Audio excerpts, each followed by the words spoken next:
Welcome everyone, Dylan Gemelli here today with a brand new video for you. Today we are going to discuss Nolvadex, everything that you need to know about Nolvadex, also known as Tamoxifen. But before we get into that, just a big shout out and thank you to everybody out there supporting the channel. You guys are amazing. I cannot thank you enough. If you haven't yet, please like, sub, share, whatever you can do. It helps the channel to grow and it allows me to produce more and more content for you each and every day. Now, today's video is brought to you by our brand new sponsor, Aura.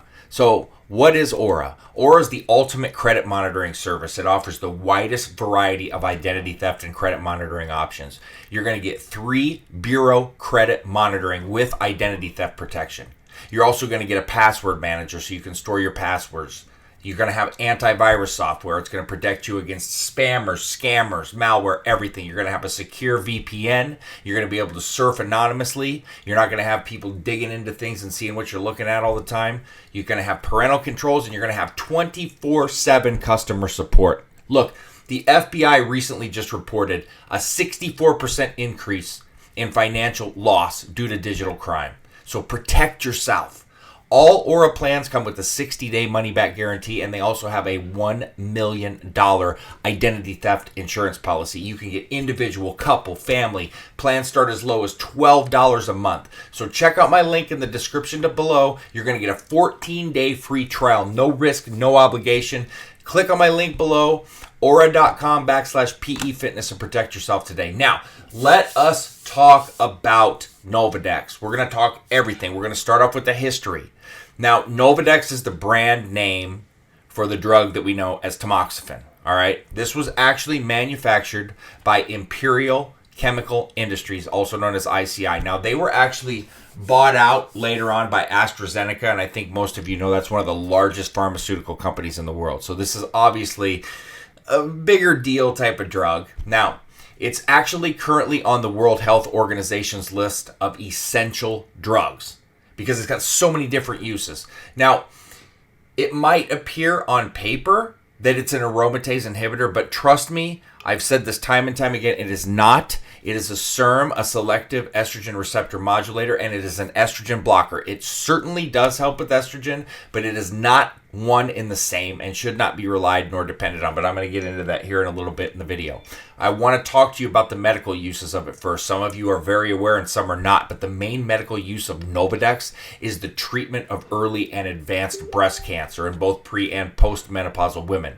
It's also the most common treatment for male breast cancer. So it is a big deal. It has some very, very significant importance. Now, the FDA established Nolvadex for the prevention of breast cancer in high-risk women with a recommended use established in 10 years.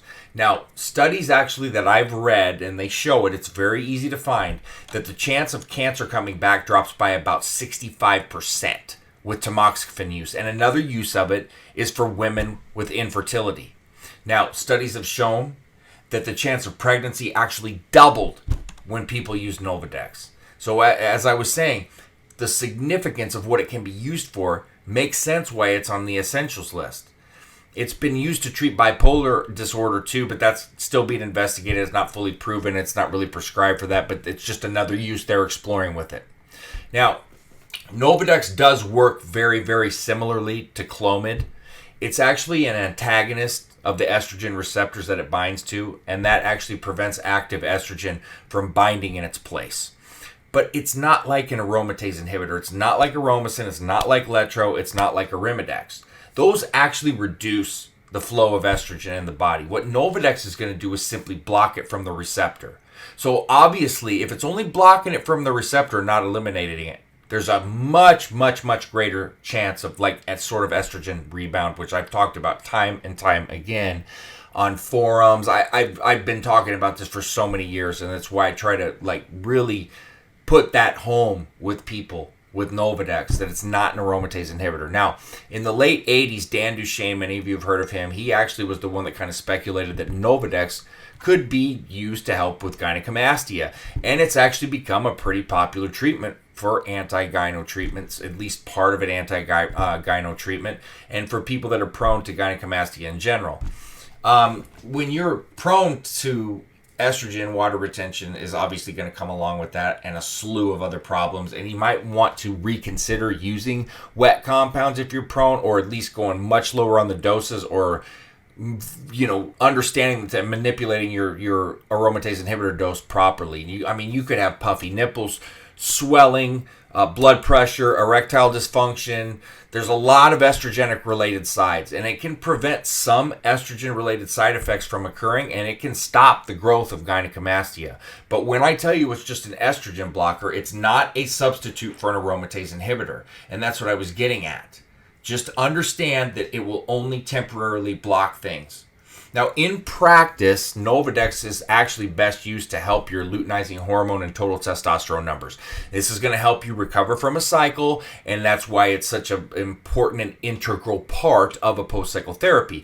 When you take Clomid and Nolva together, it's one of the best recovery options possible, and I literally have done time and time again PCT videos, and I never have them without Nolva and Clomid unless it's a SARMs only. How does it work though for post-cycle therapy? Let's drive that home. So when you use steroids, your pituitary gland starts to realize it's getting too much hormone, so it goes dormant, and this is going to send your luteinizing hormone to bottom out. It's going to be 0. And then it's no longer going to produce its own testosterone. So your natural testosterone production shuts down. That's what the term shutdown means. So when you come off a cycle, that's why it's so important to run a post-cycle therapy, so you can recover your body's HPTA. Now, Nolvadex does not mimic the luteinizing hormone in your body.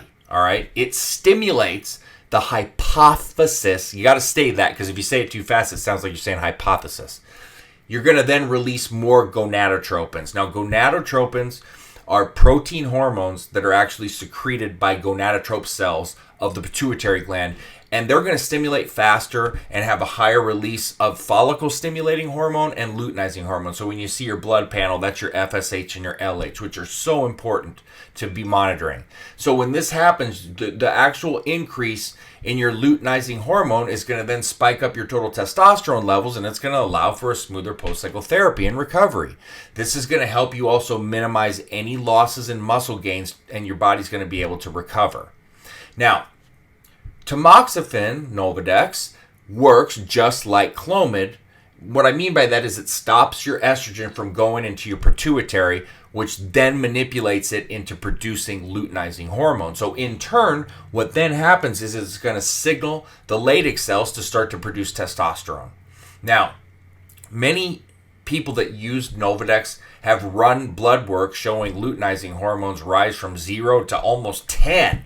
That's above the normal reference range. That's not for everybody, and it depends on the user, how long, etc. But I've seen it, and it depends on the circumstance, but I'm just talking about its capabilities. Now, you have to remember that your testosterone spikes are also going to be temporary while you're on it. Once you come off, your levels are going to start to normalize once the hormones start to clear out of your body, but then your HPTA is going to be able to recover. All right. Without it, you're going to be stuck in the mud. You need to be using these and running post-cycle therapies. Now, if you go milligram for milligram, this is arguable between people that use them, but milligram for milligram on paper, Nolvadex is going to be stronger than Clomid.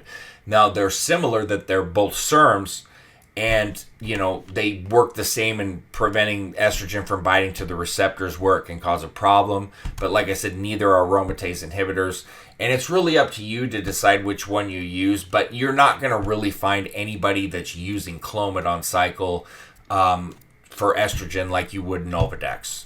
You're going to want to use them both in PCT, but when you're talking about on cycle, I would only go with Nolvadex and stick with that. That's like you'll see a lot of people when they're trying to attempt TRT without test, they'll use Clomid, but you don't really see them use Nolvadex. So there's different circumstances for each one where it seems like people go towards the other, but when it comes to estrogen blocking and protect, just stick with Nolvadex. Now, some people swear by Nolvadex and some people swear by Clomid, but you need to use them both in PCT. All right.